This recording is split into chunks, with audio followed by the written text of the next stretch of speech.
Witam Cię w imieniu Jezusa Chrystusa. Dalsza ciągu seria mowa o krzyżu. A dzisiaj chcę w tym momencie poruszać temat, który mówi dylemat krzyża.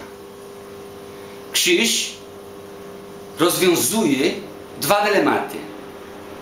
Pierwszy jest z Bogu punktu widzenia, a z drugi z ludzkiego. Wszyscy rodzice potrafią zrozumieć problema polegający z jednej strony na niechęci do na przykład stosowania jakaś kara za nieposłuszeństwo naszego dziecka. A jednocześnie z drugiej strony na świadomości, że nie może tak po prostu przymknąć oczu na jego złe zachowanie. Jak postępować w takich sytuacjach? Kochasz dziecko, ale wiesz także, że ewidentnie nie słucha ono tych poleceń, dodatkowo przy pomocy kłamstwa próbuje to ukryć. Z pewnością je kochasz, ale nie możesz tego tak zostawiać. Dziecko musi zostać utrzymać w jakiś sposób kara i to ty właśnie musisz to zrobić. Na przykład zabrać go z zabawką, którą najbardziej lubi. Sytuacja spowodowana przez nasz grzech była nieskończenie bardziej skomplikowana, ponieważ Bóg jest Bogiem święty, nie może tak po prostu zignorować naszego grzechu. Ale ponieważ On jest również Bogiem kochającym, Bogiem miłością, nie chce sprawia również w taki sposób, abyśmy po prostu utrzymali to, na to sobie zasłużyliśmy. Śmierć. Rozpatrzymy teraz przykład, który pokazuje, jak problem grzechu wygląda z ludzkiego perspektywy. Wyobraź sobie grupę ludzi związana na dachu płonącego wieżowca. Jeden druga ratunku jest skok na dach sąsiedniego wieżowca, budynka. Jedną drogą ratunku jest skok na dach sąsiedniego budynku. Odległo jednak o 30 stóp. Zdesperowani po kolei zdobywają się na próbę odbycia z tego niemożliwego skoku. Wszyscy w końcu giną, gdyż odległość jest oczywiście za duża. Identycznie beznadzieja jest sytuacja człowieka przed Bogiem. Nasz grzech spowodował przepaść pomiędzy nami i świętym Bogiem. Przepaść, która nie jest w stanie pokonać nic, co człowiek mógł kiedykolwiek uczynić. W istocie jesteśmy bezradni i nic nie możemy uczynić, aby nas samych zbawić. Ale Bóg znalazł sposób. Krzyż Chrystusa. Problem ludzkiego grzechu możemy ilustrować używając słów. Święty Bóg kochający i grzeszny człowiek bezradny. Konieczność dzieła kalwaryjskiego zaistniało u początków dzieła człowieka. Nasze kłopoty zaczęły się wtedy, gdy nasi pierwsi rodzice w pełni świadomości i nieposłuszeństwa spożyli zakazany owoc z drzewa dobra i zła. Bóg ostrzegał ich, że jeśli to uczynią, umrą. I faktycznie tak się stało. Od tamtego czasu ani jeden człowiek nie był już takim, jakiego Bóg stworzył według pierwotnego zamysłu. Od tego czasu dziecię Adama rodziło się żywe fizycznie, ale martwe duchowo. Człowiek utracił bowiem nie tylko raj, ale także swoją niewinność, z którą został stworzony.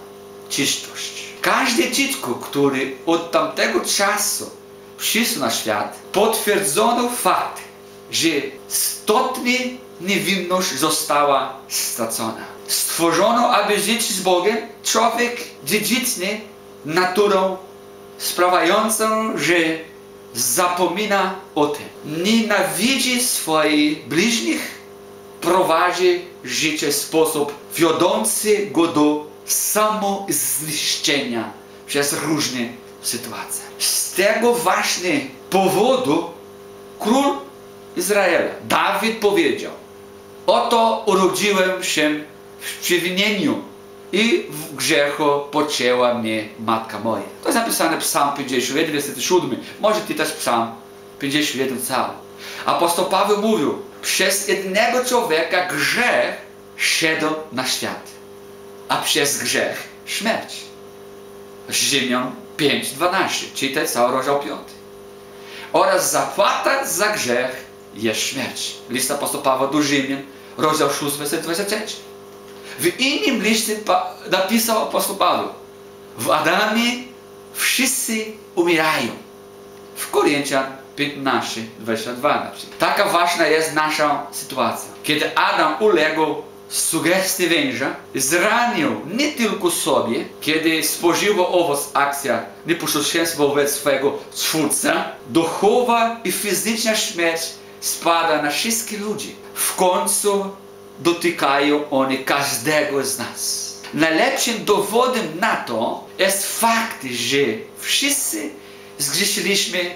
Co więcej, nie możemy zrobić niczego, aby pomóc sobie właśnie siłami. Żadna ilość dobrych uczynków, ani osobistej praca nad sobą nie przywróci nam tego, co zostało stracone w Adamie. Prorok Izajasza widział to bardzo wyraźnie, gdy powiedział, że wszystkie nasze cnoty są jak szata splugawiona.